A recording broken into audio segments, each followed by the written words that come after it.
أبي قتادة رضي الله تعالى عنه قال قال رسول الله صلى الله عليه وسلم আবু কাতাদা রাদিয়াল্লাহু তাআলা আনহুর বর্ণনা আল্লাহ নবী বলেন সিয়ামু ইয়াউমি আশুরা আহতাসিবু আলাল্লাহি আইয়ুকাফিরাস সানাতাল্লাতী ক্বাবলা। নবীজি বলেন মুহররমের 10 তারিখের রোজা যদি কেউ রাখে আমি নবীর আশা তার আগের 1 বছরের গুনাহ আল্লাহ মাফ করে দেয়। মুহররমের 10 তারিখের রোজা রাখলে আগের 1 বছরের গুনাহ মাফ। এই মাসের মধ্যে একটা সম্মানিত মাসের নাম মুহররম মাস। সূরা তাওবার 36 নম্বর আয়াতে আল্লাহ বলেন ইন্না ইদ্দাতাশ শুহুরি ইনদাল্লাহি ইসনাহা আশারা শাহরান ফি কিতাবিল্লাহ ইয়াওমা খালাকাস সামাওয়াতি ওয়াল আরদা মিনহা আরবাআতুন হুরুম। আল্লাহ বলেন নিশ্চয়ই আল্লাহর কাছে মাসের গণনা, মাসসমূহের গণনা 12 মাস। নিশ্চয় আল্লাহর কাছে মাসসমূহের গণনা 12 মাস। ফি কিতাবিল্লাহ, এটা আল্লাহর কিতাবে আছে এই কথা। কবে থেকে? ইয়াউমা খালাকাস সামাওয়াতি ওয়াল আরদ, যেদিন আসমান জমিন বানাইছে আল্লাহ সেদিন থেকে এটা আল্লাহর কাছে লেখা যে আল্লাহর কাছে মাসের গণনা 12 মাস। মিনহা আরবাআতুন হুরুম, এই 12 মাসের মধ্যে 4টা মাস সম্মানিত। কোন 4টা মাস সম্মানিত এটা আবার হাদিস থেকে জানা যায়। সহিহ বুখারী হাদিস নাম্বার 3197 নাম্বার হাদিস, 3197 নাম্বার হাদিস। عن أبي بكرة رضي الله تعالى عنه قال قال رسول الله صلى الله عليه وسلم নবীজির সাহাবা আবু বকরা রাদিয়াল্লাহু তাআলা আনহুর বর্ণনা আল্লাহর রাসূল সাল্লাল্লাহু আলাইহি ওয়াসাল্লাম বলেন الزمان قد استدار كهيئته يوم خلق الله السماوات والأرض। আল্লাহ আসমান জমিন যেদিন বানিয়েছেন সেদিন থেকে সময় জামানা ওইভাবে আবর্তিত হচ্ছে, আজও ওইভাবে সময় আবর্তিত হয়। আসমান জমিন যেদিন বানাইছে আল্লাহ সেদিন থেকেই সময় আবর্তিত হয়, একটার পর একটা আসতেই থাকে, মাসের পর মাস, আজকের পর কাল, দিনের পর দিন, এই সপ্তাহের পর পরের সপ্তাহ, এইভাবে সময় আবর্তিত হচ্ছে। নবীজি বলেন আস-সানাতু ইসনা আশারা শাহরা, শোনো তোমরা বছর হয় 12 মাসে। মিনহা আরবাআতুন হুরুম, এই 12 মাসের মধ্যে 4টা মাস অধিক সম্মানিত। এই 4 মাস কেমন? আল্লাহ নবী কয় সালাসুন মুতাওয়ালিয়াত, এর মধ্যে 3টা মাস ধারাবাহিক। এই 4 মাসের মধ্যে 3টা ধারাবাহিক। কোন 3টা? যুলকাদা 1 নাম্বার, জিলকদ মাস 2 নাম্বার, ওজুল হজ্জা 2 নাম্বার, জিলহজ মাস 3 নাম্বার, অল মুহররম 3 নাম্বার, মুহররম মাস। দেখেন এটা কিন্তু 3টা সিরিয়ালে, জিলকদ, জিলহজ, মুহররম, এই 3টা সিরিয়ালে। 4 নাম্বার ওয়া রজব মুদার বাইনা জুমাদা ওয়া শাবান, রজব মাস। সেই রজব কোন রজব? কয় জুমাদাল উখরা এবং শাবান মাসের মাঝখানে যে রজব মাস, এই 4 নাম্বার হলো এই রজব মাস। এই 4টা মাস আল্লাহর কাছে সম্মানিত। তাহলে আমরা বুঝলাম বছর হয় 12 মাসে, 12 মাসের মধ্যে 4টা মাস আল্লাহর কাছে অধিক সম্মানিত। বাকি এগুলা হলো রমজান ছাড়া, রমজানের পরে।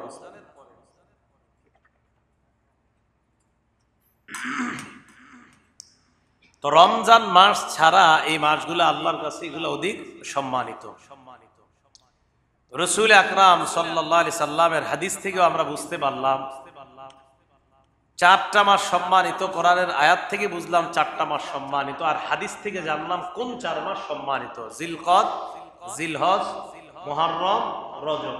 মনে রাখবেন জিলকদ, জিলহজ, মুহররম আর রজব, এই 4টা মাস। বাকি এই 4 মাস সম্মানিত হওয়ার অর্থ এই না যে রমজানের চেয়ে বেশি সম্মানিত। রমজান ছাড়া, রমজান ছাড়া এই 4 মাস অধিক সম্মানিত। রমজান তো সবচেয়ে বেশি সম্মানের মাস, এটা আবার হাদিস দ্বারা প্রমাণিত আছে। আমরা আস্তে আস্তে জানবো ইনশাআল্লাহ। এগুলো 1 নাম্বার কথা, মুহররমের তাৎপর্য। 2 নাম্বার কথা, 2 নাম্বার বিষয়, মুহররমের 10 তারিখ এটাকে বলা হয় আশুরা। আশুরা মানে 10ই মুহররম। এই 10ই মুহররম এটার আবার আলাদা তাৎপর্য আছে।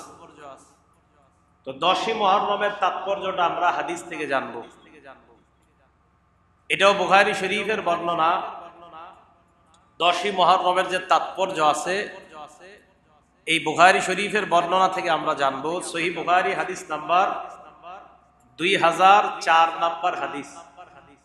হাদিসের বর্ণনাকারী আব্দুল্লাহ ইবনে আব্বাস রাদিয়াল্লাহু তাআলা আনহুমা। এই আব্দুল্লাহ ইবনে আব্বাস রাদিয়াল্লাহু তাআলা আনহুমার বর্ণনা। আব্দুল্লাহ ইবনে আব্বাস রাদিয়াল্লাহু তাআলা আনহুমা বলেন, কদিমান নবী সাল্লাল্লাহু আলাইহি ওয়াসাল্লাম আল মদিনা। রাসূল আকরাম সাল্লাল্লাহু আলাইহি ওয়াসাল্লাম মদিনায় আগমন করলেন। ফারাআল ইয়াহুদা তাসুমু আশুরা। আল্লাহ নবী দেখলেন ইহুদিরা 10ই মুহররম রোজা রাখে। নবীজি তাদেরকে প্রশ্ন করলেন, মা হাদা, আজকে তোমরা রোজা রাখো কেন? রোজা রাখার কারণ তোমাদের কাছে জানতে চাই। ইহুদিরা জবাব দেয়, হাদা ইয়াউমুন সালিহ, এটা একটা নেক দিন, এটা একটা ভালো দিন। হাদা ইয়াউমুন নাজ্জাল্লাহু বানি ইসরাঈল মিন আদুওয়িহিম, এটা এমন একটা দিন যেই দিনে আল্লাহ বনি ইসরাইলকে তাদের শত্রু থেকে আল্লাহ নদী পার করে ওই পাশে তাদেরকে নিরাপদে পৌঁছায় দেয়। এরপর ইহুদিরা বলেন, ফাসামাহু মুসা আলাইহিস সালাতু ওয়াস সালাম, এই দিনের শুকরিয়া আদায় করার জন্য মুসা নবী রোজা রাখতেন, তাই আমরা রোজা রাখি। আল্লাহ নবী জবাব দিলেন, আনা আহাক্কু বিমুসা মিনকুম, তোমাদের চাইতে মুসা নবীরে আমি বেশি ভালোবাসি, তোমাদের চাইতে মুসা নবীরে আমি বেশি মহব্বত করি, ওনাকে অনুসরণের ক্ষেত্রে আমি বেশি হকদার। নবীজি বললেন, সাহাবাদের দল শোনো তোমরা। ফাসামা, আল্লাহ নবী নিজে রোজা রাখলেন। আমার বিসিয়ামিহি, সাহাবাদেরকেও বললেন 10ই মুহররম রোজা রাখার জন্য। 10ই মুহররম নবীজি রোজা রাখলেন, সাহাবাদেরকেও বললেন রোজা রাখার জন্য। তাহলে 10ই মুহররমের একটা তাৎপর্য আমরা পেয়ে গেলাম যে 10ই মুহররম বনি ইসরাইলকে আল্লাহ শত্রুদের থেকে মুক্ত করে নদী পারাপারের ব্যবস্থা করে দিয়েছেন। মুসা আলাইহিস সালাতু ওয়াস সালাম শুকরিয়া আদায় করার জন্য ওই দিন রোজা রাখতেন। এই জন্য আমরাও রোজা রাখি। তো নবীজি বললেন, তোমাদের চাইতে মুসা নবীকে অনুসরণ আর মহব্বতের হকদার আমি বেশি, তাই নবীও 10ই মুহররম রোজা রাখলেন, সাহাবাদেরকে রোজা রাখতে বললেন। 3 নম্বর কথা, 10ই মুহররম রোজা রাখার গুরুত্বটা বুঝে আসবে একটা হাদিস শুনলে। নাসাই শরীফ একটা হাদিসের কিতাব, এই কিতাবের 2415 এবং 2416 নম্বর হাদিস, 2415 এবং 2416 নম্বর হাদিস। হাদিসের বর্ণনাকারী আমাদের নবীজির বিবি আম্মাজান হাফসা রাদিয়াল্লাহু তাআলা আনহা, হযরত ওমর ইবনুল খাত্তাব রাদিয়াল্লাহু তাআলা আনহুর কন্যা। এই হাফসা রাদিয়াল্লাহু তাআলা আনহা বলেন, আরবাউন, 4টা আমল, যেই 4টা আমল নবীজি জীবনেও ছাড়তেন না। বলেন কয়টা আমল? এই 4টা আমল নবীজি কখনো ছাড়তেন না। আরবাউন লাম ইয়াকুন ইয়াদাহুন্না নবী সাল্লাল্লাহু আলাইহি ওয়াসাল্লাম। আম্মা জান হাফসা বলেন 4টি আমল এমন, যেই 4টা আমল আল্লাহ নবী কখনো ছাড়তেন না। 1 নাম্বার, সিয়ামা আশুরা, 10ই মুহররমের রোজা। আল্লাহ নবী যেদিন থেকে এই 10ই মুহররমের গুরুত্ব জেনেছেন, সেদিন থেকে 10ই মুহররমের রোজা আল্লাহ নবী কখনো ছাড়ে নাই। তাহলে 4 নম্বরের 1 নাম্বার গেল। 2 নাম্বার, ওয়াল আশারা, জিলহজ মাসের প্রথম 10 দিনের যে রোজা, মানে 1 থেকে 9 পর্যন্ত যে রোজা, এই রোজা কখনো নবী ছাড়তেন না। এবার আপনারা বলবেন 1 নাম্বার কোন রোজা? 10এর মুহররমের। 2 নাম্বার জিলহজ মাসের প্রথম যে 9টা রোজা, মানে প্রথম দশকের যে 9টা রোজা আর কি। 3 নাম্বার, সালাসাত আইয়ামিন মিন কুল্লি শাহরিন, প্রত্যেক মাসে 3টা রোজা আল্লাহ নবী কখনো ছাড়তেন না। 13, 14, 15 আইয়ামে বীজের রোজা কখনো ছাড়তেন না। 13, 14, 15 এটাকে আইয়ামে বীজের রোজা বলা হয়। 4 নাম্বার, ওয়া রাকাতাইনি ক্বাবলা সালাতিল গাদাত, ফজর নামাজের আগের 2 রাকাত সুন্নত নবী কখনো ছাড়তেন না। মনে থাকবে নি তো বলেন তো আপনারা? 1 নাম্বার, 2 নাম্বার, 3 নাম্বার প্রত্যেক মাসে 3টা রোজা, 4 নাম্বার ফজরের আগে 2 রাকাত সুন্নত। এই 4টা আমল নবীজি কখনো ছাড়তেন না। এর মধ্যে ফজরের আগের সুন্নত তো আপনারা ছাড়বেনই না, এটা ছাড়া যাবে না, এটা ইচ্ছা করে ছাড়লে গুনাহ হবে। আর বাকি 3টা যদি সম্ভব হয় পালন করা, আল্লাহ আমল করার তৌফিক দান করেন। 4 নাম্বার মুহররমের রোজার ফজিলত। এতক্ষণ কিন্তু ফজিলত বলি নাই, তাৎপর্য গেল, গুরুত্ব গেল। 4 নাম্বার মুহররমের রোজার ফজিলত। আশুরার রোজা বলি নাই, মুহররমের রোজার ফজিলত। মুহররমের রোজার ফজিলতটা আমরা জানবো মুসলিম শরীফের 2645 নাম্বার হাদিস থেকে 2645 নাম্বার হাদিস। মোট হাদিস সংখ্যা হবে 7453টা। এই হাদিসের মধ্যে আসছে বর্ণনাকারী আবু হুরায়রা রাদিয়াল্লাহু তাআলা আন আবি হুরায়রা রাদিয়াল্লাহু তাআলা আনহু قال, আবু হুরায়রা রাদিয়াল্লাহু তাআলা আনহুর বর্ণনা, قال রাসূলুল্লাহ সাল্লাল্লাহু আলাইহি ওয়াসাল্লাম, আল্লাহ নবী বলেন, আফজালুস সিয়াম বাদা রমাদান শাহরুল্লাহিল মুহাররম। নবীজি বলেন, রমজান ছাড়া, রমজানের পরে আল্লাহর কাছে সবচাইতে মর্যাদাপূর্ণ রোজা হলো মুহররম মাসের রোজা। রমজানের পরে আর কি, রমজান তো সবচেয়ে মর্যাদাপূর্ণ। তো নবীজি বলেন রমজানের পরে আল্লাহর কাছে সবচাইতে মর্যাদাপূর্ণ রোজা হলো মুহররম মাসের রোজা।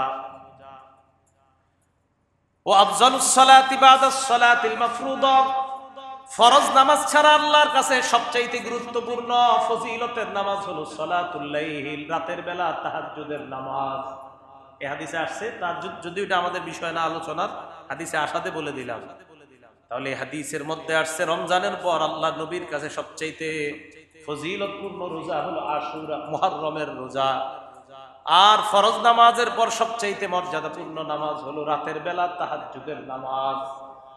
তাহলে এই হাদিস থেকে আশুরার রোজার ফজিলত এরকম পাইনি, পাইলাম যে মুহররমের রোজার ফজিলত আছে। মুহররম মানে মাসের, রমজান মাস ছাড়া আল্লাহর কাছে সবচাইতে মর্যাদাপূর্ণ রোজা মুহররম মাসের রোজা। এটা হলো 4 নাম্বার ফজিলত। 5 নাম্বার 10ই মুহররম রোজা রাখার ফজিলত। 4 নাম্বারটা গেল মুহররম মাসে রোজা রাখার ফজিলত, 5 নাম্বারটা 10ই মুহররম রোজা রাখার ফজিলত। এটা জানবো আমরা তিরমিজি শরীফের 752 নাম্বার হাদিস থেকে। তিরমিজি শরীফের 752 নাম্বার হাদিস।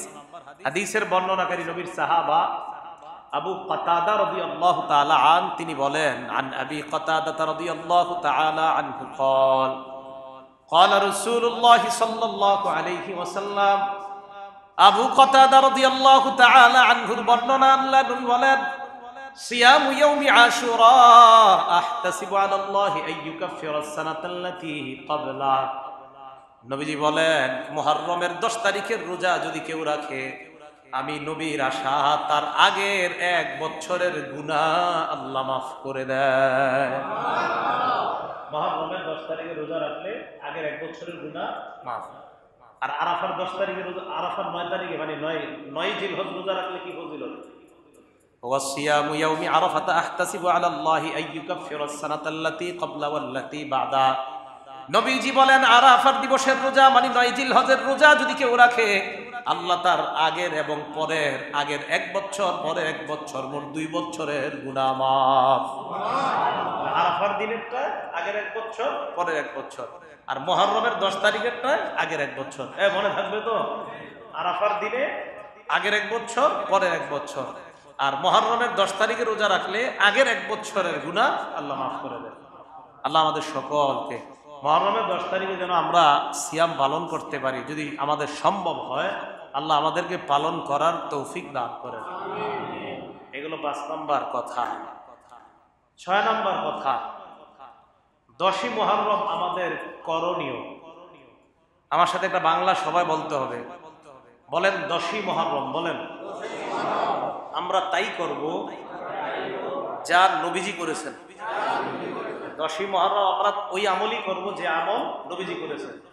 তাহলে 10ই মুহররম আমরা ওই আমল করব যে আমল নবীজি করেছেন, মনে থাকবে না ইনশাআল্লাহ?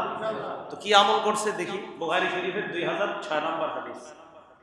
عن عبد الله بن عباس رضي الله تعالى عنهما قال আব্দুল্লাহ ইবনে আব্বাস রাদিয়াল্লাহু তাআলা আনহুমার বর্ণনা, তিনি বলেন, মা রাআইতু রাসূলুল্লাহি সাল্লাল্লাহু আলাইহি ওয়াসাল্লাম ইয়াতাহাররা সিয়ামা ইয়াওম ফাদ্দালাহু আলা গায়রিহি ইল্লা হাদাল ইয়াওম ইয়াওম আশুরা। আব্দুল্লাহ ইবনে আব্বাস বলেন, নবীজি সাল্লাল্লাহু আলাইহি ওয়াসাল্লামকে আমি আশুরার 10 তারিখের যে রোজা, এই রোজার চাইতে অধিক গুরুত্ব দিতে আর কোন রোজাকে আমি এত গুরুত্ব দিতে দেখি নাই। মানে রমজান ছাড়া, রমজানের পর আল্লাহ নবীকে আশুরার দিনে এত পরিমাণ রোজা রাখা, যেই পরিমাণ রোজা রাখার গুরুত্ব দিতেন, এত গুরুত্ব আর কখনো অন্য কোন দিন রোজা রাখতে গুরুত্ব দিতে দেখি নাই। তাহলে আমরা আমল পেয়ে গেলাম। 10ই মুহররম আমাদের সবচেয়ে গুরুত্বপূর্ণ আমলের নাম হলো রোজা রাখা। কি রাখা? কারণ নবীজি রোজা রাখছেন, তা আমাদের কাজ রোজা রাখা। তো এই হাদিস শেষ হয় নাই, আরেকটা কি বললেন? আরেকটা বললেন, ওয়াশশাহরা ইয়ানি সাওমা রমাদান, রমজান ছাড়া অন্য কোন মাসে রোজা রাখতে আল্লাহ নবীকে এত গুরুত্ব দিতে দেখি নাই। মাসের মধ্যে সবচেয়ে গুরুত্ব দিছে রমজান মাস, আর দিনের মধ্যে সবচেয়ে গুরুত্ব দিছে মুহররমের 10 তারিখ। তো আব্দুল্লাহ ইবনে আব্বাস বলেন যে আমি নবীজিকে দেখছি মাসের মধ্যে সবচেয়ে গুরুত্ব দিছে রমজান মাসকে, আর দিনের মধ্যে সবচেয়ে গুরুত্ব দিছে মুহররমের 10 তারিখকে। তো মুহররমের 10 তারিখকে নবীজি কিভাবে গুরুত্ব দিতেন? রোজা রাখতেন। তো বলেন তো আমাদের কাজ কি মুহররমের 10 তারিখে? রোজা রাখা, এটাই কাজ। 7 নাম্বার কথা, রোজা কবে কবে রাখবো? রোজা আমরা শুধু কি 10 তারিখে রাখবো? আমরা 9-10 রাখবো। কত বলেন তো? 9-10 বা 10-11 বর্ণনাও পাওয়া যায়, বাকি গুরুত্ব বেশি 9-10-এর। এটা অনেক হাদিসের মধ্যে আসছে 9-10। এই 9-10-এর ব্যাপারে তিরমিজি শরীফের 755 নাম্বার হাদিস 755, এই হাদিসের বর্ণনাকারী আব্দুল্লাহ ইবনে আব্বাস রাদিয়াল্লাহু তাআলা আনহুমা, তিনি কি বলে দেখেন, বিসমিল্লাহ। আল্লাহুম্মা লাকাল হামদু লাকাশ শাকর। আব্দুল্লাহ ইবনে আব্বাস রাদিয়াল্লাহু তাআলা আনহুমার বর্ণনা, তিনি বলেন, মুহররম মাসের 10 তারিখে সামা রাসূলুল্লাহ সাল্লাল্লাহু আলাইহি ওয়াসাল্লাম ইয়াউমা আশুরা, আশুরার 10 তারিখে আল্লাহ নবী রোজা রাখতেন। বাস এতটুকু আসছে হাদিস। শেষের দিকে আব্দুল্লাহ ইবনে আব্বাস বলেন, মুসলমান, সুমুত তাসিআ ওয়াল আশিরা, তোমরা 9 তারিখে রোজা রাখো, 10 তারিখে রোজা রাখো। তোমরা 9 তারিখে রোজা রাখো, 10 তারিখে রোজা রাখো। ওয়া খালিফুল ইয়াহুদা, ইহুদিদের বিরোধিতা তোমরা করো। ইহুদিরা 10 তারিখে শুধু রোজা রাখে, তোমরা 9-10 রাখা তাদের বিরোধিতা করবা। ইহুদিরা 10 তারিখে রাখে, তোমরা 9-10 রাখলে তাদের বিরোধিতা করবা, কারণ তারা শুধু রাখে 10 তারিখে, তোমরা 9 রাখবা, 10 রাখবা। তো 9 তারিখে যে রাখতে হবে, এটার গুরুত্ব আরেকটা হাদিস থেকে জানা যায়। মুসলিম শরীফের হাদিস 2556 নাম্বার হাদিস, 2556, মোট হাদিস সংখ্যা 7453। এই হাদিসের বর্ণনাকারী আব্দুল্লাহ ইবনে আব্বাস রাদিয়াল্লাহু তাআলা আনহুমা। এই আব্দুল্লাহ ইবনে আব্বাস রাদিয়াল্লাহু তাআলা আনহুমা, তিনি বলেন, আমার রাসূলুল্লাহ সাল্লাল্লাহু আলাইহি ওয়াসাল্লাম বিসাওমি ইয়াউমি আরাফা, রাসূল আকরাম সাল্লাল্লাহু আলাইহি ওয়াসাল্লাম আরাফার দিনে সাহাবাদেরকে রোজা রাখার আদেশ করতেন। কোন দিনে বলেন? কোন দিনে? আর মানে বলতেন রাখো। আরেকটা, আমার রাসূলুল্লাহ সাল্লাল্লাহু আলাইহি ওয়াসাল্লাম বিসাওমি ইয়াউমি আশুরা, আল্লাহ নবী সাহাবাদেরকে আশুরার দিন রোজা রাখার আদেশ করতেন। সাহাবাদেরকে আল্লাহ নবী আদেশ করার পর সাহাবারা আল্লাহ নবী কি বললেন, ইয়া রাসূলুল্লাহ সাল্লাল্লাহু আলাইহি ওয়াসাল্লাম, হে আল্লাহর নবী, আপনার কাছে একটা বিষয় জানতে চাই। নবীজি বললেন, কি জানতে চাও? হুজুর, আপনি যে আমাদেরকে 10 তারিখে রোজা রাখার কথা বলেন, হাদা ইয়াউম, এই 10ই মুহররম এমন একটা দিন ইউআযযিমুহুল ইয়াহুদু ওয়ান নাসারা, এই দিনটাকে ইহুদি খ্রিস্টানরা বড় মর্যাদা দেয়, ইহুদি খ্রিস্টানরা এই দিনটাকে বড় সম্মান করে। নবীজি বলে তাই নাকি? কয় হ্যাঁ। আল্লাহ নবী বললেন তাহলে তোমরা শোনো, ফাইদা কানাল আমুল মুকবিল, আগামী বছর যখন আবার মুহররম মাস আসবে, ওই আগামী বছর মুহররম মাস আসার পর সুন্নাত তাসিআ, আমরা 9 তারিখে রোজা রাখবো। 9 তারিখে মানে এই বছর তো 10 তারিখে রাখছো তোমরা, তো এই বছর তার 9 পাবো না। আগামী বছর যখন আবার মুহররম মাস আসবে সুন্নাত তাসিআ 9 তারিখে রোজা রাখবো। আল্লাহর কি কুদরত! ওয়ালাম ইয়াতিল আমুল মুকবিল হাত্তা তুওয়াফিয়া রাসূলুল্লাহ সাল্লাল্লাহু আলাইহি ওয়াসাল্লাম, আগামী বছর মুহররম মাস আসার আগে আল্লাহ নবী দুনিয়া থেকে বিদায় নিয়েছে। পরের বছর মুহররম নবীজি পায় নাই, তবে হাদিসে বোঝা গেছে নবীজির আগ্রহ যে আগামী বছর আমি পাইলে 9 রাখবো, 10 তো রাখবই, আর 9 রাইখা ইহুদিদের বিরোধিতা করব। তো এই হাদিস থেকে জানা যায় যে 9 তারিখ আর 10 তারিখে রোজা রাখে। এই কথাগুলো বুঝে আসছে সবার? তাহলে মুহররম মাসের 9, 10 তারিখে রোজা রাখা। আল্লাহ আমাদেরকে কথাগুলো বুঝার তৌফিক দান করেন। 8 নাম্বার কথা, মুহররমের 10 তারিখে রোজা রাখা এটা কি? এটা মুস্তাহাব। মুহররমের 10 তারিখে রোজা রাখা কি বলেন তো? এটা মুস্তাহাব। মুহররমের 10 তারিখে রোজা রাখা এটা মুস্তাহাব। হাদিসের মধ্যে আসছে রাসূল আকরাম সাল্লাল্লাহু আলাইহি ওয়াসাল্লাম এই মুহররম মাস আসলে নবীজি সাল্লাল্লাহু আলাইহি সাল্লাম রোজা রাখা শুরু করছে কবে? প্রথমে বলছি ইহুদিদেরকে দেখার পর। মুসলিম শরীফের হাদিস 2532 নম্বর হাদিস। এই হাদিসে আসছে আশুরার দিনে ইহুদিরা রোজা রাখত। ওয়াসামা রাসূলুল্লাহ সাল্লাল্লাহু আলাইহি ওয়াসাল্লাম ওয়াল মুসলিমুনা ক্বাবলা আন ইফতারাদা রমাদান। আশুরার দিন যেমনি ভাবে ইহুদিরা রোজা রাখত, রমজানের রোজা ফরজ হওয়ার আগে আল্লাহ নবী রোজা রাখতেন। আশুরার দিনে সাহাবারাও রোজা রাখতেন। যেই মাত্র রমজানের রোজা ফরজ হয়ে যায়, নবী সাহাবাদেরকে বললেন, ফামান শাআ সামা ওয়া মান শাআ আফতারা, তোমাদের কেউ এখন চাইলে রোজা রাখতে পারো, নাও রাখতে পারো। রমজানের রোজা ফরজ হওয়ার আগে নবী বলতেন রাখবাই আশুরার 10 তারিখের রোজা। রমজানের রোজা ফরজ হওয়ার পর নবীজি বললেন এখন মন চাইলে রাখো, মন চাইলে রাখো না। এই হাদিস দ্বারা বোঝা যায় মুহররমের 10 তারিখের রোজা রাখা মুস্তাহাব। কি বলেন তো? মুস্তাহাব, তবে অনেক ফজিলতপূর্ণ। মুস্তাহাব হইল অনেক ফজিলত। আল্লাহ আমাদেরকে যাদের সম্ভব হয় আমরা যেন এই মুহররমের 10 তারিখের রোজাটা পালন করতে পারি, আল্লাহ তৌফিক দান করেন। 9 নাম্বার কথা, আশুরা মানে মুহররমের 10 তারিখে বর্জনীয় কি কি কাজ আমরা করব না। মুহররমের 10 তারিখে কি কি কাজ আমরা করব না। একটা কিতাব আছে, হাদিসের কিতাব, নাম ইবনে মাজাহ। এই কিতাবের 1584 নম্বর হাদিস এবং 1585 নম্বর হাদিস। 1584 নম্বর হাদিসের বর্ণনা, ক্বালা রাসূলুল্লাহ সাল্লাল্লাহু আলাইহি ওয়াসাল্লাম, নবীজি সাল্লাল্লাহু আলাইহি ওয়াসাল্লাম বলেন, লাইসা মিন্না মান দারাবাল খুদুদ ওয়া শাক্কাল জুয়ুবা ওয়া দাআ বিদাওয়াতিল জাহিলিয়া। ওই ব্যক্তি আমার উম্মতের অন্তর্ভুক্ত না। মান দারাবাল খুদুদ, যে ব্যক্তি তার গালের মধ্যে আঘাত করে, চেহারার মধ্যে আঘাত করে, শরীরের মধ্যে যে ব্যক্তি আঘাত করে, ওই ব্যক্তি আমার উম্মতের অন্তর্ভুক্ত না। তাহলে বলেন আপনারা, মুহররমের 10 তারিখে শরীরের মধ্যে আঘাত করা তো দূরের কথা, কোন কোন মুসলমান না বুঝে শরীরে আঘাতের চাইতেও বেশি শরীরটাকে রক্তাক্ত বানায় ফেলে, শরীর রক্তাক্ত বানায় ফেলে 10 তারিখে।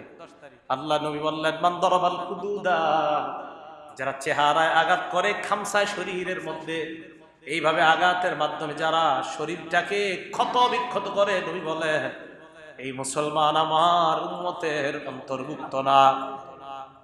ওয়া শাক্কাল জুয়ুব, যেই মুসলমান তাদের কাপড় ছিঁড়ে ফেলে, হা হুতাশ করতে করতে কাপড় ছিঁড়ে ফেলে, কেউ মারা যাওয়ার পর আমি আর আমার এই জীবন রাখবো না বলে বলে তার কাপড়টা ছিঁড়ে ফেলে, নবী বলেন এই উম্মত আমার উম্মতের অন্তর্ভুক্ত না। এটা আপনাদের এলাকা আছে, মা বোনরা, বাপ মারা গেলে, ভাই মারা গেলে, আল্লাহ তুমি আমারে নিলাগ না কা, আজরাইলটা আমার কাছে পাঠাইতে পারলা না, এগুলা বইলা বইলা কান্না করে।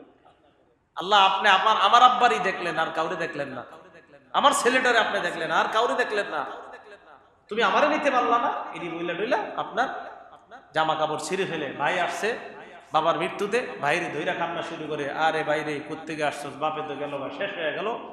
নবীজি বলেন এ আমার উম্মতের অন্তর্ভুক্ত না। জাহিলি যুগের মতো যারা চিল্লাচিল্লি করে এরা আমার উম্মতের অন্তর্ভুক্ত না। জাহিলি যুগের মতো যারা বিলাপ করে, বিলাপ বুঝেননি? হ্যাঁ, আপনাদের শহরের কথা জানি না, এটা তো মোটামুটি ঢাকার পাশেই। দেশ গ্রামের অবস্থা, কেউ মারা গেলে 4-5 জন একসাথে বৈশা কি যেন বানায় বানায় আপনার বিলাপ করতে থাকে। এখনো করে না? আচ্ছা, এগুলা নবীজি বললেন এরা আমার উম্মতের অন্তর্ভুক্ত না, এগুলা কুসংস্কার, এগুলা হারাম। এটা হলো ইবনে মাজার 1584 নম্বর হাদিস, 1585 নম্বর হাদিসে আসছে, লানা রাসূলুল্লাহ সাল্লাল্লাহু আলাইহি ওয়াসাল্লাম আশ-শাক্কাতা ওয়াজহাহা। ওই নারীর উপর আল্লাহ নবী অভিশাপ দেয় যে নারী তার চেহারা খামছায়া শেষ করে ফেলে, আপনার শোকে কাতর শেষ করে দিবি নিজের। এই হাদিসে আসছে নবীজি তারে অভিশাপ দেয়, অভিশাপ দেয় তাকে যে এইভাবে নিজের আঘাত করে। আর শাক্কাতা আপনার সবকিছু ছিল, আর শাক্কা মানে টুকরা টুকরো জামা কাপড় ছিঁড়ে ফেলে, এটা হলো শাক্কা। জামা কাপড় এগুলা ছিঁড়ে ফেলে, তার উপরে রাসূল সাল্লাল্লাহু আলাইহি সাল্লাম অভিশাপ দেয়। যেই নারী মরণ কামনা করে, আল্লাহ মরণটা আমারে দিতে পারলা না, তারে না দিয়া, এই যেই নারী এইভাবে মরণ কামনা করে তাকেও রাসূল অভিশাপ দেয়। হাদিস থেকে যদিও এই হাদিসে নারীর কথা আসছে, যারা এটা বলবে আল্লাহ আমারে দিতে পারলা না, আমার আব্বারে কেন মারলা তুমি, এগুলা যারা বলবে, এগুলা যারা করবে, নবীজি বলেন তারা আমার উম্মতের অন্তর্ভুক্ত না। মাবুদ গো, কারবালার প্রান্তরে হুসাইনের উপরে আঘাতটা না হয়ে যদি আমার উপরে হইতো তাহলে আরো ভালো হইতো। এগুলা বইলা বইলা নিজের রক্তাক্ত করা, রাসূল বলেন সে আমার উম্মতের অন্তর্ভুক্ত না। এইগুলা নিষেধ, 10 তারিখে এগুলা নিষেধ। আরেকটা নিষেধ কি, মুহররমের 10 তারিখে বিশেষভাবে পিপাসার্তকে পানি পান করায়। পিপাসার্তকে পানি পান করানো এমনি সওয়াবের কাজ, ওই দিন এই কারণে পানি পান করায় যে হুসাইন রাদিয়াল্লাহু তাআলা আনহুর সাথে যারা ছিল 70-71 জন, তাদেরকে ইয়াজিদ বাহিনী পানি পান করতে দেয় নাই। তাই ওই 10 তারিখে কি করে একদল মানুষ পিপাসার্ত মানুষকে পানি পান করায় আর সওয়াবের কাজ মনে করে। তো এই দিনে পানি পান করানো আর সওয়াবের কাজ মনে করা এটা কুসংস্কার, এটা বেদাত। ওইভাবে ওই যে ওই দিন তারা কষ্ট পাইছে, তাদের কষ্টে আমরাও একটু কষ্ট পাওয়ার জন্য, আহারে কত কষ্ট পাইছে, তাই পিপাসার্ত মানুষগুলোর সেদিন পানি দেয় নাই। এই কষ্টে আজকে পিপাসার্তদের পানি খাওয়ায় কেন? পানি আজকে পান করান, আজকে পিপাসার্তকে পান করাইলে যে সওয়াব, কালকে একই সওয়াব, আপনি ওই দিনই কেন করেন? এটা কুসংস্কার, এটা জায়েজ নাই। 3 নাম্বার, মুহররমের 10 তারিখে সন্তানদেরকে বরকতের আশায় খালি পায়ে রাস্তায় ছেড়ে দেয়, খালি পায়ে হাঁটার জন্য। খালি পায়ে হাঁটে, এটা নাকি আপনার, এটা শুধু 10 তারিখে না, পুরা 1 থেকে 10 তারিখ পর্যন্ত শহরে একদল তারা জুতাই পায় না। এইভাবে তারা বরকত অর্জন করতে চায়। এগুলো ভাই কুসংস্কার, এগুলো হলো জাহিলি যুগের প্রথা। আল্লাহ আমাদের সকলকে মুহররম মাসের যে বর্জনীয় আমলগুলো আছে, এই বর্জনীয় আমলগুলো থেকে যেন আমরা বেঁচে থাকতে পারি, আল্লাহ তৌফিক দান করেন। তাহলে এই বর্জনীয় আমল, এটা থেকে আমরা বাঁচতে হবে। 10 নাম্বার কথা মুহররমের 10 তারিখের ব্যাপারে কি, হুসাইন রাদিয়াল্লাহু তাআলা আনহুর শাহাদাতের কারণে কি মুহররমের 10 তারিখ মর্যাদাপূর্ণ, নাকি 10ই মুহররম হুসাইন রাদিয়াল্লাহু তাআলা আনহুর শহীদ হওয়ার কারণে ওনার শাহাদাতটা মর্যাদাপূর্ণ? বিষয়টা ভালো করে শুনেন, ভালো করে মনে রাখবেন। 10ই মুহররম ফজিলতপূর্ণ ইমাম হুসাইন শহীদ হওয়ার আগে থেকে। 10ই মুহররম যে মর্যাদাপূর্ণ, হুসাইন রাদিয়াল্লাহু তাআলা আনহু শহীদ হওয়ার আগে থেকে। যে নবীজি রোজা রাখছে, তো নবীজি রোজা রাখছে কি হুসাইন রাদিয়াল্লাহু আনহু শহীদ হওয়ার পরে না আগে? বলে না, পরে না আগে? হুসাইন রাদিয়াল্লাহু তাআলা আনহু শহীদ হয়েছেন 61 হিজরির 10ই মুহররম, নবীজি ইন্তেকালের প্রায় 50 বছর পরে। তো নবীজি ইন্তেকালের 50 বছর পরে হুসাইন রাদিয়াল্লাহু তাআলা আনহু শহীদ হয়েছেন। তাহলে নবীজি দুনিয়াতে থাকতে 10ই মুহররম রোজা রেখেছেন, আমাদেরকে রোজা রাখতে বলেছেন। তার মানে 10ই মুহররমের মর্যাদা আগে থেকেই। হুসাইন রাদিয়াল্লাহু তাআলা আনহু শহীদ হওয়ার কারণে এটার মর্যাদা বাড়ে নাই, বরং মুহররমের 10 তারিখে হুসাইন রাদিয়াল্লাহু তাআলা আনহু শহীদ হওয়ার কারণে ওনার শাহাদাতের মর্যাদা বেড়ে গেছে। বাংলাটা মনে থাকবে তো? 10 তারিখের মর্যাদা ওনার শহীদ হওয়ার কারণে বাড়ে নাই, বরং উনি 10 তারিখে শহীদ হওয়ার কারণে ওনার মর্যাদা বেড়ে গেছে। তাহলে এই বিষয়টা যেন আমরা বুঝতে পারি, আল্লাহ আমাদেরকে বুঝার তৌফিক দান করেন। তো 10ই মুহররমের মর্যাদা আগে থেকেই, তো ওই দিন উনি শহীদ হওয়ার কারণে ওনার শাহাদাতের মর্যাদাটা বেড়ে গিয়েছে। তো এই জন্য হুসাইন রাদিয়াল্লাহু তাআলা আনহুকে কেন্দ্র করে এই যে আমাদের সমাজে এইগুলা শুরু হয়, তো এই কুসংস্কার থেকে সন্তান, আমরা পরিবারের লোকেরা, বিশেষ করে মা বোনরা মুহররম মাসকে কেন্দ্র করে কোন ধরনের কুসংস্কারে যেন লিপ্ত না হয়, আমরা যারা আছি এই ব্যাপারে সতর্ক থাকবো। আল্লাহ বুঝার তৌফিক দান করেন। সাহাবায়ে কেরামকে নবীজি সাল্লাল্লাহু আলাইহি সাল্লাম দুইটা রাস্তা দেখায় গেছে। আমাদের নবী সহ ওনার আগে যত নবী দুনিয়াতে আসছে সমস্ত নবী তার উম্মতকে দুইটা রাস্তা দেখায় গেছে। নাসাই শরীফের 4191 নম্বর হাদিসের বর্ণনা।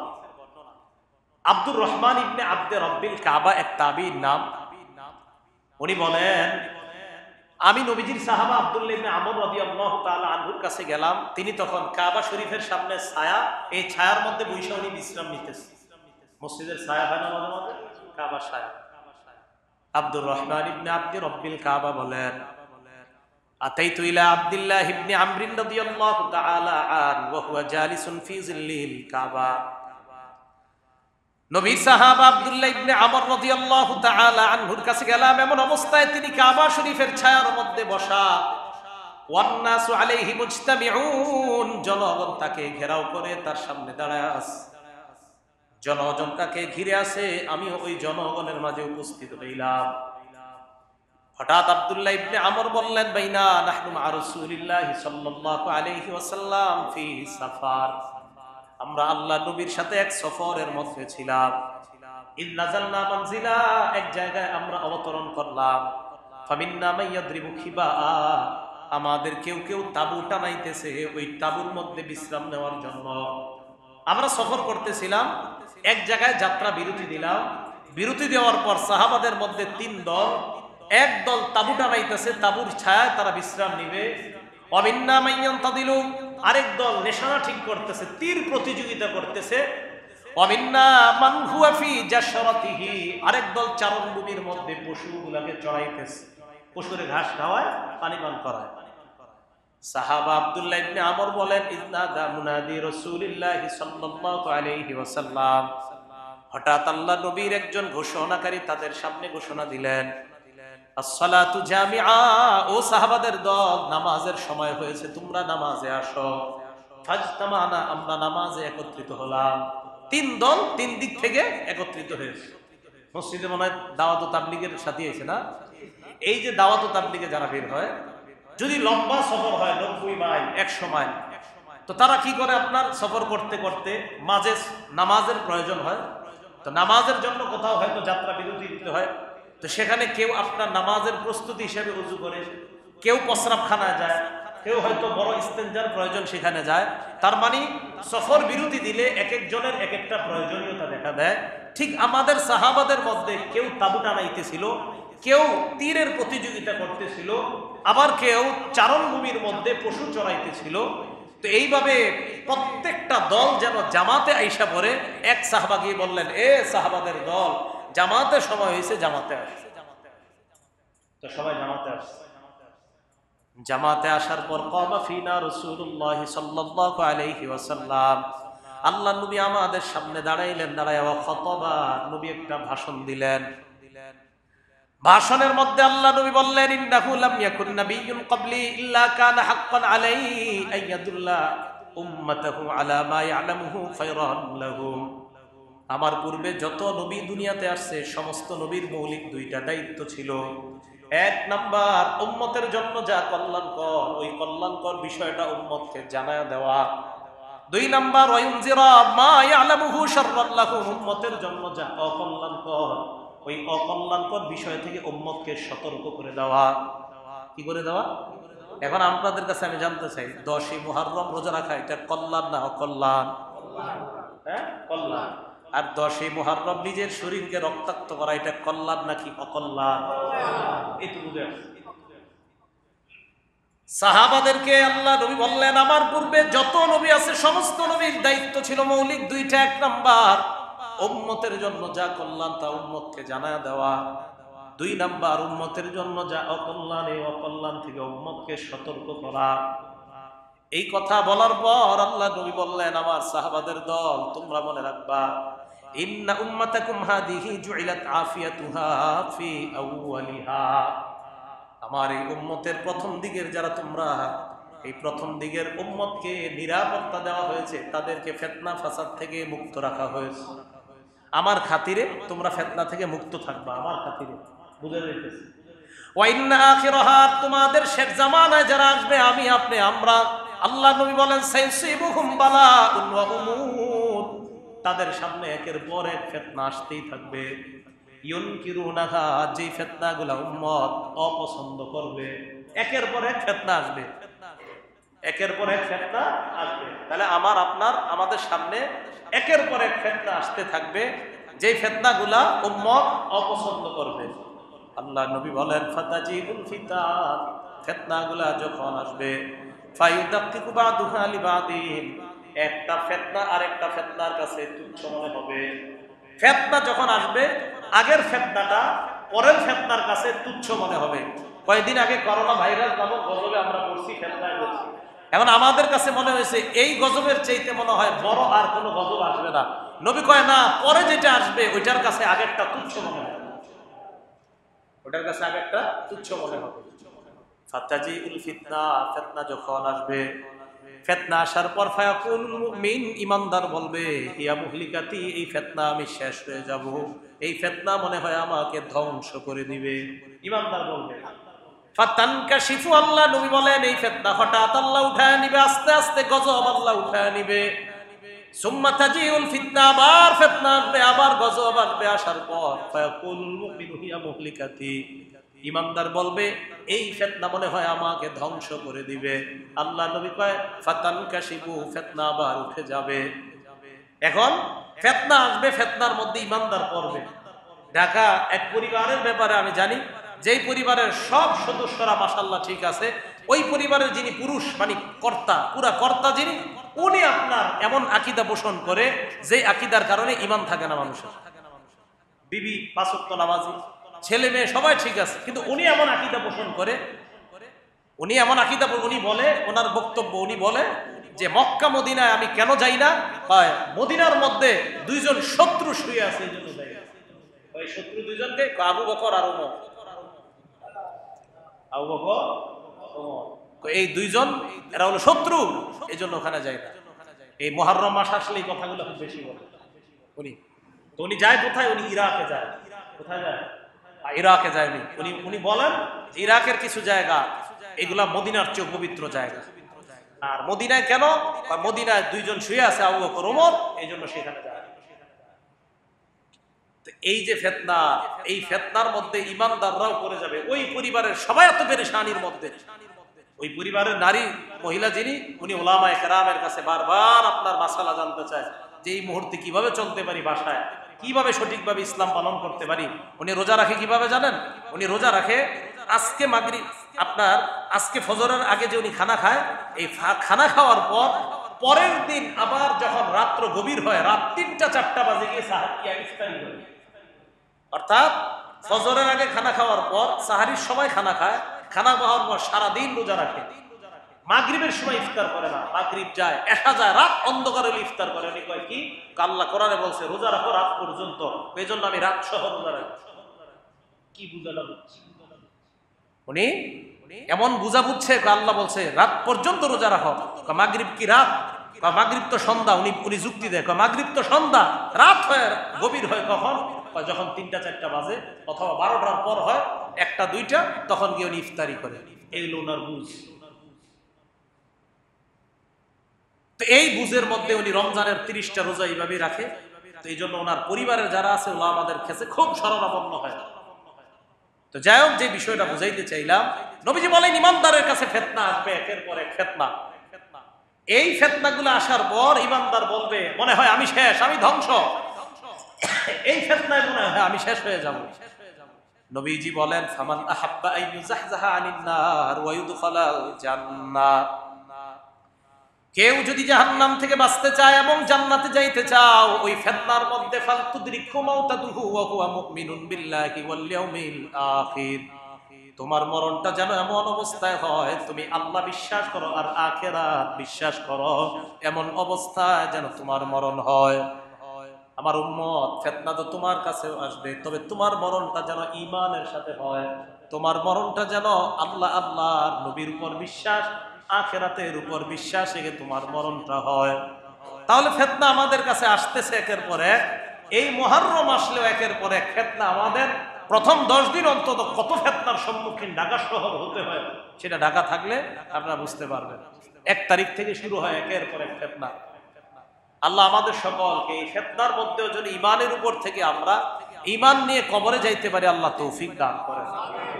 তো হুসাইন রাদিয়াল্লাহু তাআলা আনহুকে কেন্দ্র করে মুহররম মাস, বলেন তো ওনার শহীদ হওয়ার কারণে 10ই মুহররমের মর্যাদা বাড়ছে, নাকি 10ই মুহররম উনি শহীদ হওয়ার কারণে ওনার শাহাদাতের মর্যাদা বাড়ছে? শাহাদাতের মর্যাদা বেড়ে গেছে শহীদ হওয়ার কারণে। এই হলো সাহাবায়ে কেরামকে ফিতনা সম্পর্কে রাসূল আকরাম সাল্লাল্লাহু আলাইহি সাল্লামের সতর্ক করা। সাহাবারা আল্লাহ রাসূলের সাথে বায়াত হয়েছে, হুজুর আপনার কথা আমরা মেনে নিব, আপনি আমাদেরকে যা বলেন আমরা সব মেনে নিব। সুবহানাল্লাহ। নাসাই শরীফের 4149 নম্বর হাদিস। এই হাদিসের বর্ণনাকারী উবাদা ইবনে সামিত রাদিয়াল্লাহু তাআলা আন উবাদা ইবনে সামিত রাদিয়াল্লাহু তাআলা আনহু قال, উবাদা ইবনে সামিত রাদিয়াল্লাহু তাআলা আনহুর বর্ণনা, উবাদা ইবনে সামিত বলেন, বায়া'না নবী সাল্লাল্লাহু আলাইহি ওয়াসাল্লাম আলা সামঈ ওয়াত তাআ ফিল ইউসরি ওয়াল উসরি ওয়াল মানশাতি ওয়াল মুকরা ওয়া আন লা নুনাজি'আ আল আমরা আহলা ওয়া আন নাকুমা বিল হাক্কি হাইসু কুন্না লা নাখাফু ফিল্লাহি লাউমাতা লাইম। উবাদা ইবনে সামিত বলেন, আমরা আল্লাহ নবীর কথা শোনার পর নবীর হাতে আমরা হাত রেখে বায়াত হলাম, নবীর কাছে আমরা বায়াত হলাম এই মর্মে, ইয়া রাসূলুল্লাহ আপনি যা বলেন আপনার কথা শুনবো এবং মানবো, এই মর্মে আমরা আপনার কাছে বায়াত হলাম। তাহলে আমরা নবীজির সাথে ওয়াদা করছি, ইয়া রাসূলুল্লাহ আপনি আমাদেরকে যা বলছেন আপনার কথা শুনবো এবং মানবো। এখন আপনারা বলেন, মুহররমের 10 তারিখে রোজা রাখার কথা কে বলছে? নবীজি। আর মুহররমের 10 তারিখে নিজেদের শরীরকে রক্তাক্ত করা নিষেধ কে করেছেন? নবীজি। তো এখন আমি আর আপনারা ওয়াদা করছি, আপনি যা বলবেন তাই শুনবো আর তাই মানবো। তো যদি আমরা তাই শুনি আর তাই মানি, তাহলে সেদিন আমাদের কাজ হবে রোজা রাখা, আর সেদিন আমাদের আরেকটা কাজ হবে ওই কাজ না করা যা নবীজি করেন। তাই মনে থাকবে তো ইনশাআল্লাহ। ফিল ইউসরি, আমার অনুকূলে হোক, ওয়াল উসরি আমার প্রতিকূলে হোক, সহজ অবস্থায় আমরা আল্লাহ নবীর কথা শুনবো এবং মানবো। উসরুন মানে কঠিন অবস্থায় আমরা আল্লাহ নবীর কথা শুনবো মানবো। ওয়াল মানশাতি মানে হলো সুখে আল্লাহ নবীর কথা মানবো। ওয়াল মুকরাহি দুঃখে আল্লাহ নবীর কথা আমরা মানবো। তাহলে সহজ অবস্থায় মানবো, কঠিন অবস্থায় মানবো, সুখের সময় মানবো, দুঃখের সময় মানবো। এবার আমি আপনাদের কাছে জানতে চাই, নবীজি আমাদেরকে, আমাদের নবী সহ অতীতের সমস্ত নবী উম্মতকে 2টা রাস্তা দেখায় গেছে। 1 নাম্বার, যা কল্যাণকর এই কল্যাণকর বিষয়ে জানায়া দিয়েছেন, আর যা অকল্যাণকর তা থেকে সতর্ক করেছেন। এই ব্যাপারে সাহাবারা নবীর কাছে বায়াত হয়েছেন, আপনার কথা শুনবো এবং মানবো। আমরাও আপনার নবীর কথা শুনবো এবং মানবো কিনা? মানবো কিভাবে? সহজ অবস্থায় কার কথা মানবো? মানবো। কঠিন অবস্থায় মানবো। মানশাত সুখেও মানবো, ওয়াল মুকরাহ দুঃখেও মানবো। ওয়া আল্লা নুনাজি আল আমরা আহলা, যোগ্য ব্যক্তিকে যোগ্য স্থানে যদি বসানো হয় এটার বিরোধিতা আমরা করব না, এই মর্মে আমরা নবীর কাছে বায়াত হয়েছি। ওয়া আন্নাকুমা বিল হক, আমরা সদা সর্বদা সত্য কথা বলবো, এই মর্মে নবীর কাছে আমরা বায়াত হয়েছি। হাইসু কুন্না লা নাখাফু ফিল্লাহি লাউমাতা লাইম, আল্লাহর কথা বলতে গিয়ে কোন নিন্দুকের নিন্দাকে আমরা ভয় করব না, এই মর্মে আমরা নবীর সাথে ওয়াদাবদ্ধ হয়েছি। তাহলে এবার আপনাদের আমি প্রশ্ন করি, বলেন তো মুহররমের 10 তারিখে রোজা রাখবো যদি পারি, এই মর্মে ওয়াদাবদ্ধ হয়েছি আমরা, আর এইগুলা করব না, জামা ছিড়ব না, শরীরে আঘাত করব না, এই মর্মে আমরা নবীর হাতে বায়াত হয়েছি। এখন আপনাদের কাছে জানতে চাই, বলেন তো সুখের সময় মানতে হবে কিনা? দুঃখের সময়, সহজ অবস্থায়, কঠিন অবস্থায় মানতে হবে। এই তো মাশাআল্লাহ, তো সুখেও মানবো, দুঃখেও মানবো, সহজ অবস্থায় মানবো, কঠিন অবস্থায় মানবো। আল্লাহ আমাদের সকলকে মান্য করার তৌফিক দান করুন। নাসাই শরীফের আরেকটা হাদিস, এই হাদিসের বর্ণনাকারীও উবাদা ইবনে সামিত রাদিয়াল্লাহু তাআলা। এই হাদিসের মধ্যে আসছে 4161 নাম্বার হাদিস। রাসূল আকরাম সাল্লাল্লাহু আলাইহি সাল্লাম সাহাবাদেরকে কিছু কথা বলছেন। কি বলছেন? বাইউনি আলা আল্লা তুশরিকু বিল্লাহি শাইআ তোমরা আমার সাথে ওয়াদাবদ্ধ হও, আমার কাছে বায়াত হও, তোমরা আল্লাহর সাথে শিরিক করবা না। আল্লাহর সাথে, আপনারা আল্লাহর সাথে শিরিক করবেন? তাহলে সুখে দুঃখে কখনো আল্লাহর সাথে শিরিক করব না? খায় একদম মারা যাইতেছি, আরে আল্লাহ তুমি মনে হয় আমারে দেখতাছো না এখন, আল্লাহ মনে হয় এখন নাই, নাউজুবিল্লাহ, এই জাতীয় কথা বলবো? সুখে দুঃখে সর্বদা কথা বলতে হবে। এক নাম্বার, তোমরা শিরিক করবে না। দুই নাম্বার, ওয়ালা তাসরিকু, তোমরা চুরি করবে না। কি করবে না? ঘরে টাকা থাকলেও চুরি করা যাবে না, আমার ঘরে খাবার থাকলেও চুরি করা যাবে না, খাবার না থাকলেও চুরি করা যাবে না। কারণ আপনি সুখেও চুরি করবেন না, দুঃখেও চুরি করবেন না, ওয়াদাবদ্ধ হয়েছে।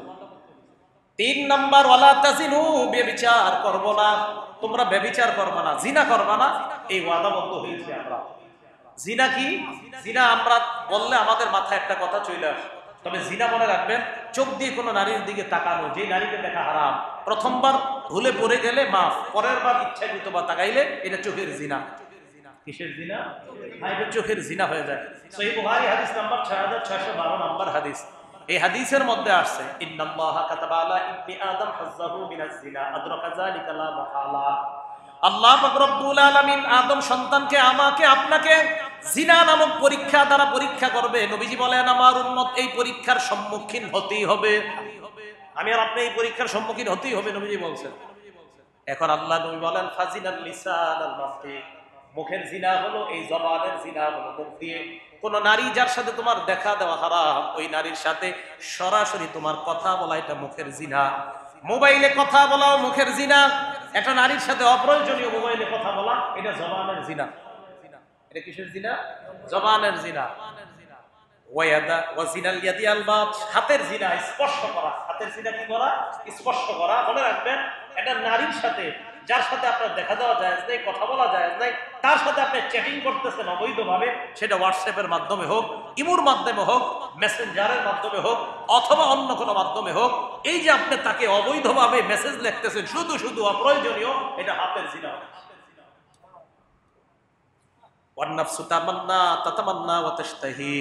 অন্তর কল্পনা করে একটা মেয়ের সাথে কথা বলছে, এখন রাতে শুয়ে শুয়ে চিন্তা করে, দেখতে না জানি কেমন মেয়েটা, আল্লাহ নবী কয় এটা দিলের জিনা। এটা দিলের জিনা। তো নবীজি ওয়াদা করাইছে, ওয়ালা তাজিনু, ৩ নাম্বার, তোমরা জিনা করবা না। তাহলে আমরা এই মনে বায়াত হইছি, ওয়াদা করছি হুজুর জিনা করব না। ৪ নাম্বার, ওয়ালা তাতু বিবুহতানিন তাফতারুনাহু বাইনা আইদিকুম ওয়া আরজুলিকুম। আর ৪ নাম্বার, তোমরা এই মর্মে আমার কাছে বায়াত হও, তোমরা মিথ্যা কথা বানা, এই মিথ্যা কথা সমাজের মধ্যে প্রচার করে দিবা না। মিথ্যা নিজেরা বানাইলা, বানিয়ে মিথ্যা কথা প্রচার করে দিলা। মসজিদের ইমাম নির্দোষ মানুষ, সহজ সরল মানুষ, মসজিদ থেকে তাকে হটানোর জন্য, তাকে ভাগানোর জন্য তার বিরুদ্ধে ৪-৫ জন মিলে একটা মিথ্যা কথা বানাইয়া এলাকায় রটিয়ে দিলা। তোমরা এলাকায় কি করলা? রটিয়ে দিলা। এটা ঠিক করো নাই, এটা অন্যায় করেছো।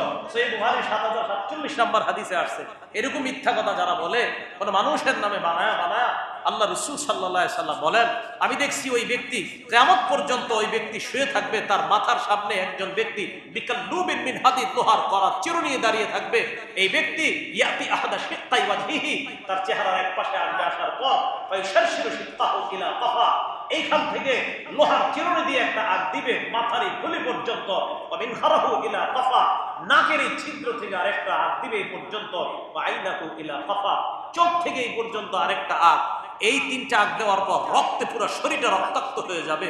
ওই ব্যক্তি ওপাশে যাবে, যাওয়ার পর ওই আগের মতো ৩টা দাগ দিবে, দেওয়ার পর এপাশেরটা ভালো হয়ে যাবে, আবার এপাশে এসে দাগ দিবে, ওপাশেরটা ভালো হয়ে যাবে। সহিহ বুখারীর বর্ণনায় রাসূল বলেন, আমি 2 ফেরেশতাকে জিজ্ঞাসা করলাম, এ কে? ফেরেশতা 2 জন জবাব দিলেন, ইয়া রাসূলুল্লাহ, সে ওই ব্যক্তি যে ব্যক্তি সমাজে একটা মিথ্যা কথা বলার পর মানুষ সেটাকে সত্যে রূপান্তরিত করছে, মনে করছে এটাই সত্য কথা। এটা কি বলছে? মনে করছে সত্য কথা। এই জন্য ফেসবুক, এই যে আপনারা ইউটিউবার, টেলিভিশনের সংবাদদাতা, বড় সাবধান।